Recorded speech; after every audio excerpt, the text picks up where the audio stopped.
नमस्कार बच्चों, मैं शशिकांत जांगीर आपका स्वागत करता हूं हमारे YouTube channel economics education hub Shashikant sir के चैनल में। आज हम पढ़ेंगे कक्षा 12वीं की व्यष्टि अर्थशास्त्र की पुस्तक के पाठ नंबर 3 उत्पादन और लागत के अगले टॉपिक के बारे में। इससे जो पिछला टॉपिक है, जो पिछला वीडियो है, वो आप जरूर देखना, क्योंकि उसमें मैंने अल्पकालीन लागतों के बारे में बताया है। ठीक है, समय के आधार पर दो तरह की लागतें होती है, एक तो अल्पकालीन लागतें और एक होती है दीर्घकालीन लागतें। अल्पकालीन लागतों के बारे में पूरी की पूरी व्याख्या, विस्तृत वर्णन मैंने पिछले वीडियो में कर दिया है। आज वाला जो टॉपिक है वो है दीर्घकालीन लागतें। ये दीर्घकालीन लागतें क्या होती है उनके बारे में आज हम चर्चा करेंगे। ठीक है, तो समझते हैं दीर्घकालीन लागतें क्या होती है। देखो, दीर्घकाल में सभी साधन क्या होते हैं, परिवर्तनशील होते हैं। कोई भी साधन स्थिर नहीं होता, इसलिए जो भी लागतें होती है वो सभी क्या होती है, परिवर्तनशील होती है। तो ध्यान देना बच्चों, दीर्घकाल में उत्पादन के सभी साधन परिवर्तनशील होते हैं, अतः कोई स्थिर लागत नहीं होती। तो ध्यान दो बच्चों, दीर्घकाल में उत्पादन के सभी साधन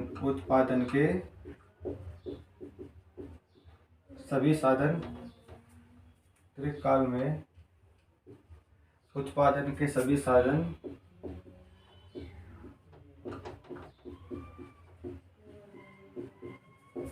परिवर्तनशील होते हैं। तो सभी लागतें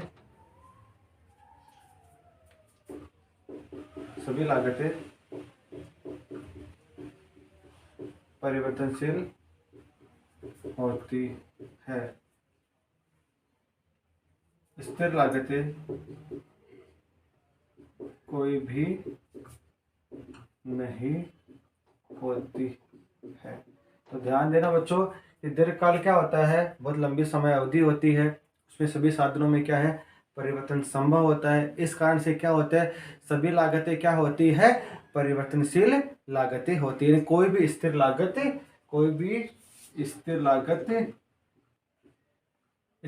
कोई भी नहीं होती है, कोई भी स्थिर लागत नहीं होती है। ठीक है, तो दीर्घकाल में तीन तरह की लागतें होती है। ध्यान देना, दीर्घकालीन लागतें तीन टाइप की होती है। ध्यान देना, पहली है दीर्घकालीन कुल लागत, दूसरी है दीर्घकालीन औसत लागत, और तीसरी है दीर्घकालीन सीमांत लागत, LMC, LAC।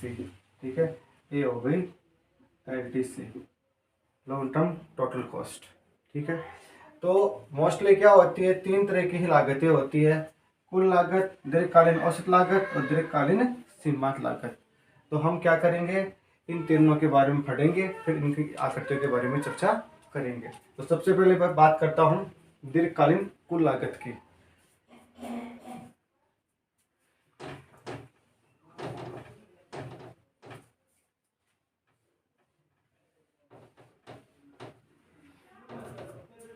तो दीर्घकालीन कुल लागत क्या होती है,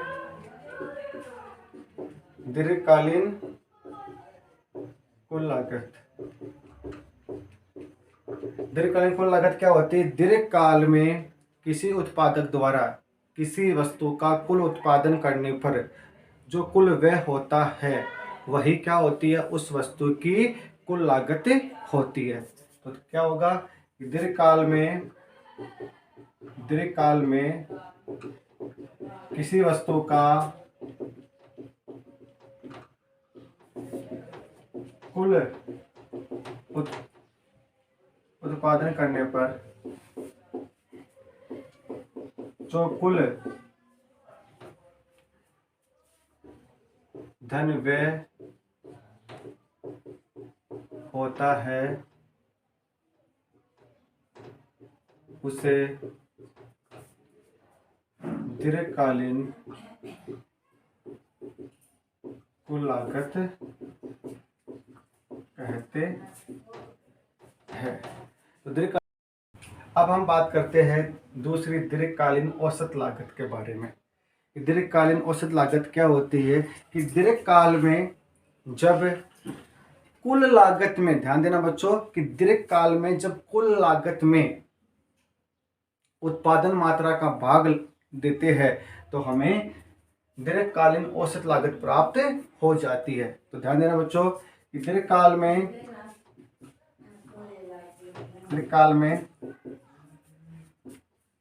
कुल लागत में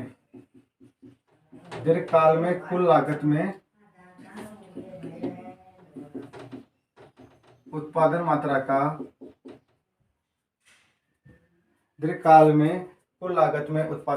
का भाग देकर दीर्घकालीन औसत लागत प्राप्त होती है। तो दीर्घकालीन औसत लागत बराबर हो जाएगी कुल लागत में भाग दे दो आप क्वांटिटी का, यानी उत्पादन मात्रा का। दीर्घकालीन कुल लागत में भाग दे दो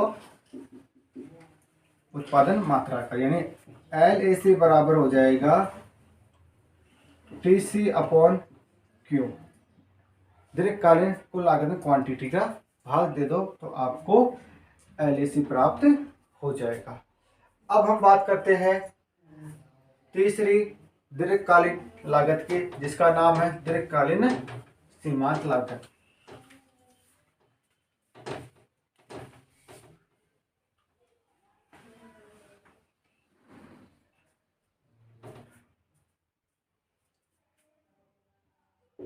दीर्घकालीन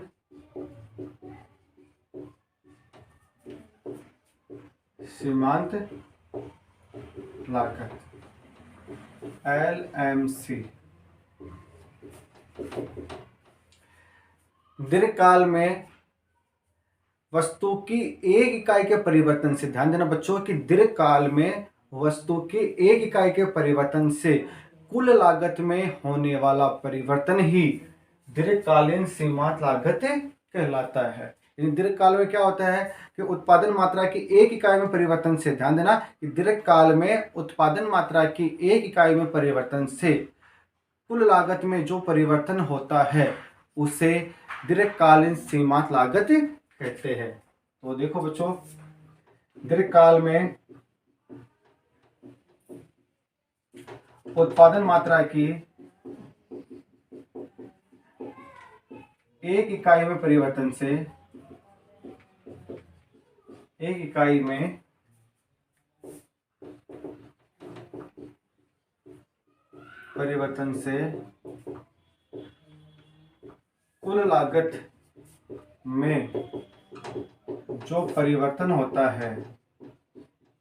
कुल लागत में जो परिवर्तन होता है उसे दीर्घकालीन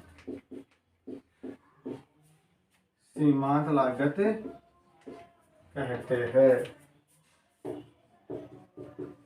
दीर्घकालीन सीमांत लागत कहते हैं। तो बच्चों समझ में आ गया होगा दीर्घकालीन सीमांत लागत क्या है कि दीर्घकाल में, ध्यान देना बच्चों, कि दीर्घकाल में उत्पादन मात्रा की एक इकाई में परिवर्तन से, ध्यान देना कि दीर्घकालीन लॉन्ग टर्म में या दीर्घकाल में उत्पादन मात्रा की एक इकाई में परिवर्तन से कुल लागत में जो परिवर्तन होता है उसे दीर्घकालीन सीमांत लागत कहते हैं। यानी LMC बराबर क्या हो जाएगा, delta TC upon delta Q, जहां डेल्टा TC क्या है, दीर्घकाल में कुल लागत में परिवर्तन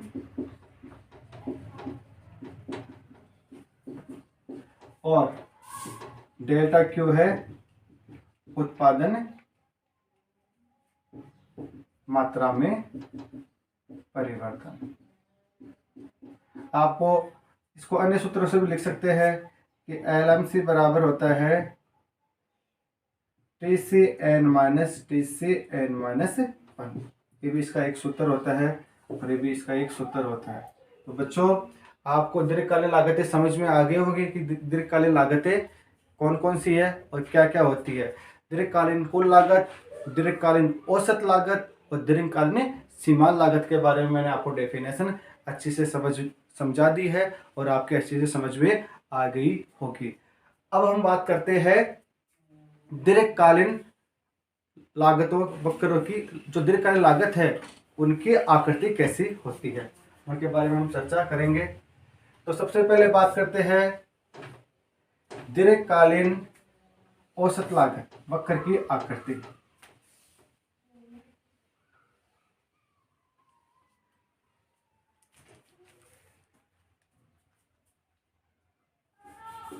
दीर्घकालीन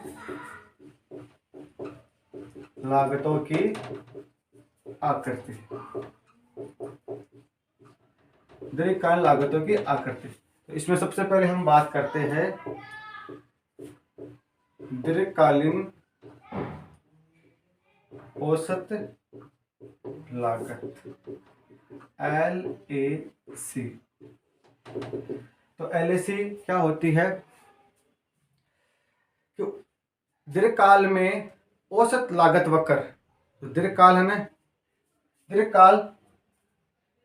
दीर्घकालीन औसत लागत वक्र अनेक छोटे छोटे अल्पकालीन जो लागत वक्र होते हैं उनसे बना हुआ यू आकार का होता है। तो ध्यान देना, दीर्घकालीन औसत लागत वक्र कैसा होता है कि दीर्घकालीन औसत लागत वक्र अनेक छोटे छोटे अल्पकालीन औसत लागत वक्रों से बना यू आकार का होता है। ध्यान देना, ये दीर्घकालीन औसत लागत, दीर्घकालीन औसत लागत वक्र, दीर्घकालीन औसत लागत वक्र अनेक छोटे छोटे अल्पकालीन औसत लागत वक्रों से बना यू आकार का होता है। तो ध्यान देना कि जो दीर्घकालीन औसत लागत वक्र है LAC वक्र, वो कैसा होता है? अनेक छोटे छोटे अल्पकालीन औसत लागत वक्र यानी SAC वक्रों से बना यू आकार का होता है। ध्यान देना कि जो LAC वक्र होता है उसकी आकृति कैसी होती है? यू आकार की होती है, जिसे लिफाफा वक्र के नाम से भी जाना जाता है, जिसे लिफाफा वक्र या आवरण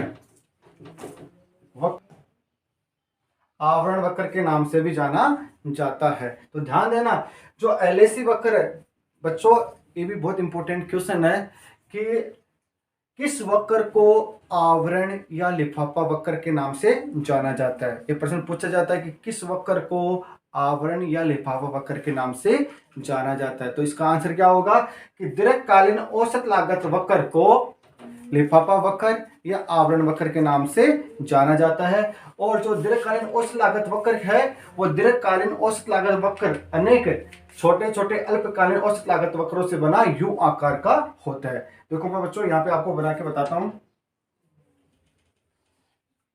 ये मैंने बनाया है LAC वक्र, ठीक है, जो अनेक छोटे छोटे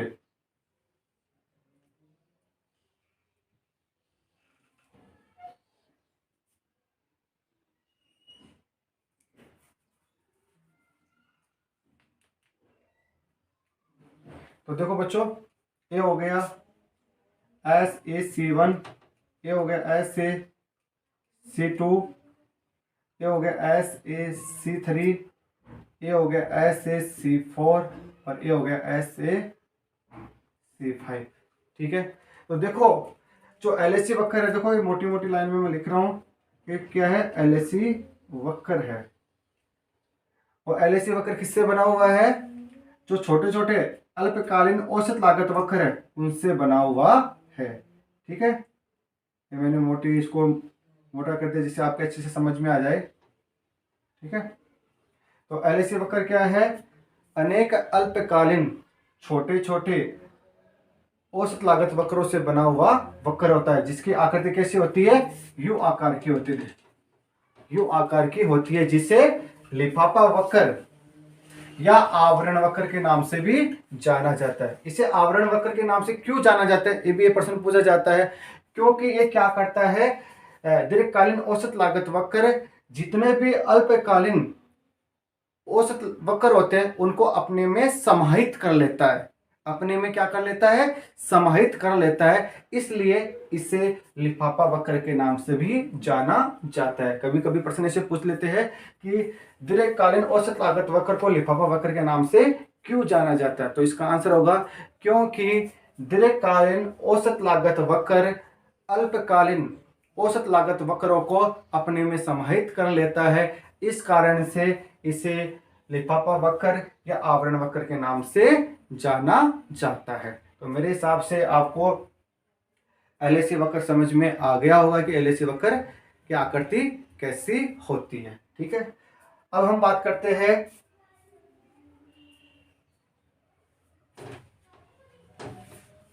दीर्घकालीन सीमांत लागत वक्र की आकृति।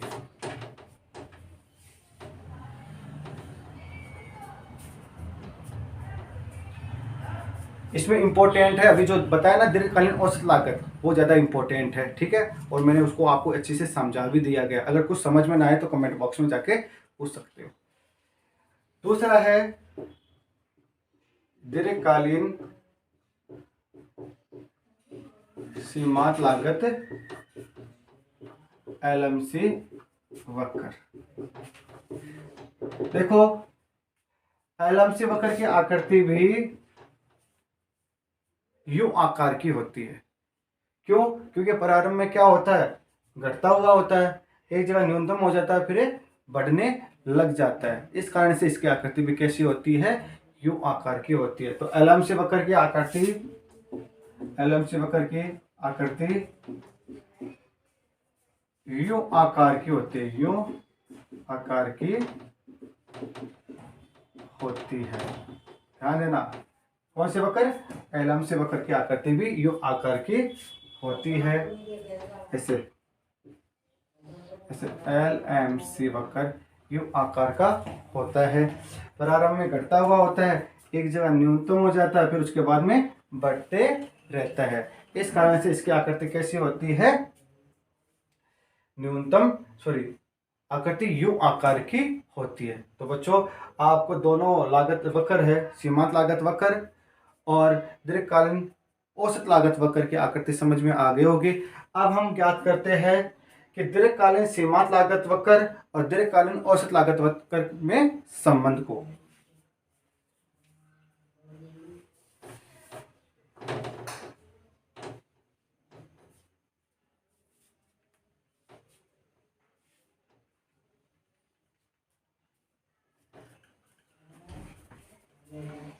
अब हम बात करते हैं दीर्घकालीन औसत लागत। मैंने शॉर्ट फॉर्म में लिख रहा हूं LACN, दीर्घकालीन औसत लागत और दीर्घकालीन सीमांत लागत में संबंध। तो दीर्घकालीन औसत लागत और दीर्घकालीन सीमांत लागत में संबंध क्या होता है उसके बारे में हम चर्चा करेंगे। मैं एक रेखा चित्र बना रहा हूं, यहाँ पे मैंने दर्शाया है LAC वक्र और ए मैंने दर्शाया है LMC वक्र। ध्यान देना बच्चों, ये मैंने दर्शाया है LMC वक्र।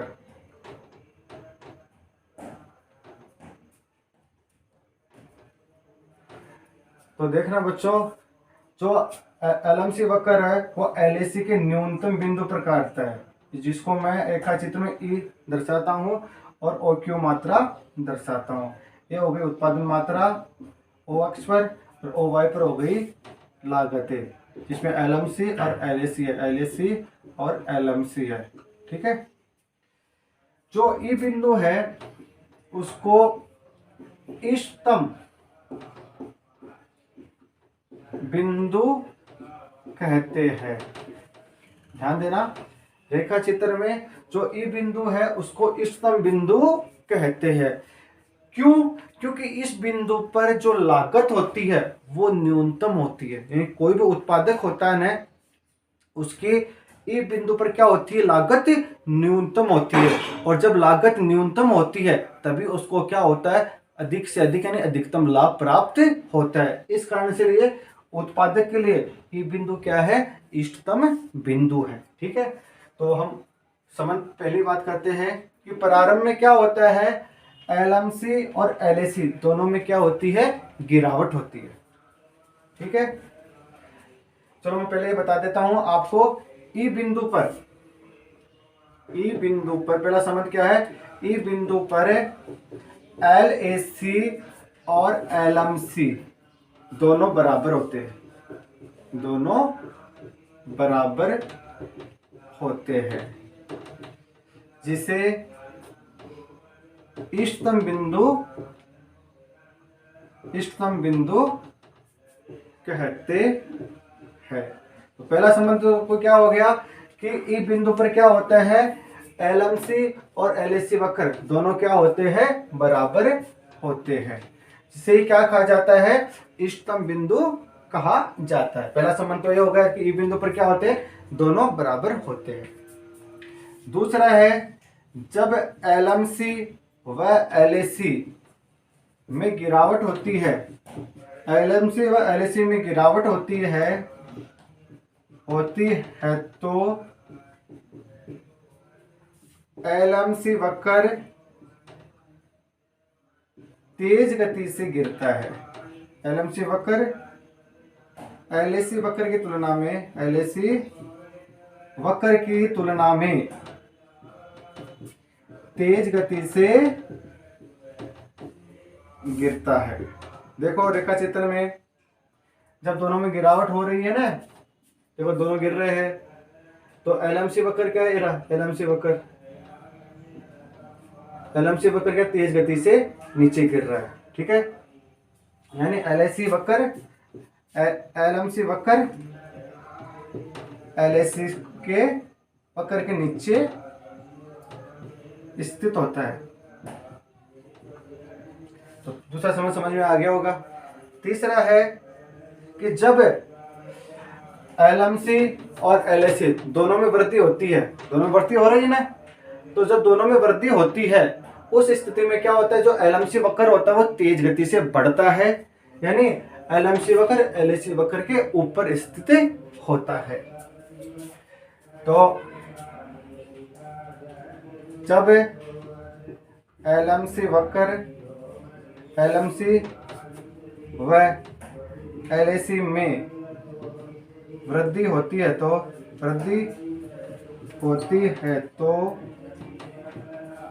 एलएमसी वक्र एलएसी वक्र की तुलना में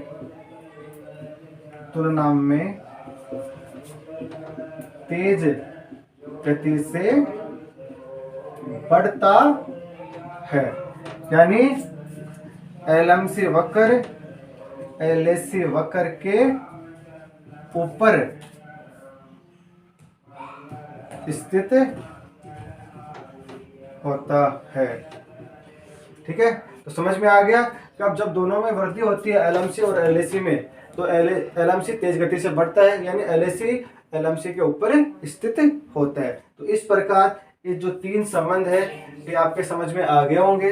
ठीक है, तो आज हमने दीर्घकालीन लागतों के बारे में पढ़ा है। दीर्घकालीन लागतें क्या होती है, इससे भी संबंध पूछा जाता है। मोस्टली प्रश्न पूछा जाता है दीर्घकालीन औसत लागत वक्र के बारे में, जिसको मैंने आपको अच्छे से समझा दिया गया। अगर कुछ भी समझ में ना आया हो तो आप कमेंट बॉक्स में जाके मुझसे पूछ सकते हो। ठीक है, अगर आज का वीडियो हमारा अच्छा लगा तो हमारे चैनल को सब्सक्राइब कीजिए, लाइक कीजिए और हमारे जो आने वाली वीडियो है उसके लिए बेल आइकॉन को दबाइए और अपने दोस्तों के साथ अधिक से अधिक शेयर कीजिए। धन्यवाद।